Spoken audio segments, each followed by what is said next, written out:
चाय पीते पीते मर गए। बोले गरम गरम पी ली होगी। दूसरे वाले ने पूछा तेरे पिताजी कहाँ से मर गए?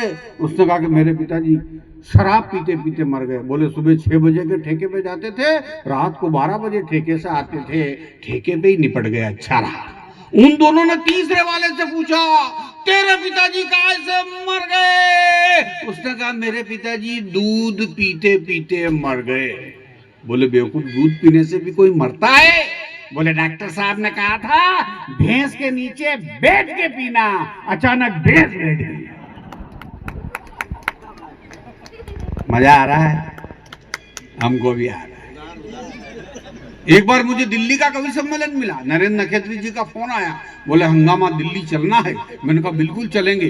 तो मेरे राजस्थान प्रतापगढ़ के दोस्तों ने कहा था दिल्ली जाओ तो लाल किला देख के जरूर आना। मैंने कहा लाल किला तो नरेंद्र जी देखना ही है। दिन भर मैंने और नरेंद्र जी ने लाल किला देखा। शाम की 6 बज गई, मुझे भूख लगने लगी। मैंने कहा नखेत्री जी भूख लग रही, क्या करे? नखेत्री जी बोले वो देखो सामने लिखा है भले पधारो। मैंने कहा बिल्कुल पधारो।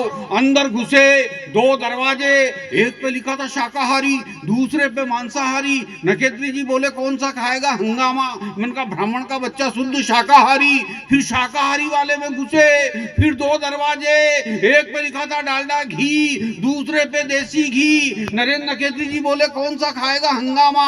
मैंने कहा ब्राह्मण का बच्चा शुद्ध देसी घी। फिर देसी घी में घुसे, फिर 2 दरवाजे, एक पे लिखा था नकद,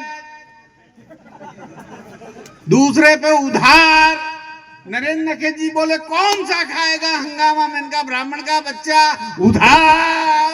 अंदर घुसे, पिछवाड़े रोड पे बाहर आ गए। बाहर आकर हम दोनों ने पीछे मुड़कर देखा तो वहां लिखा था यहाँ गधों का आना मना है। ताली बजा दो। आइए, कार्यक्रम अब थोड़ा माहौल बन गया है। अब मैं एक हास्य के कवि को आपके बीच में बुलाना चाहता हूं। जैसा सम्मान से मुझे बदनावर से मैंने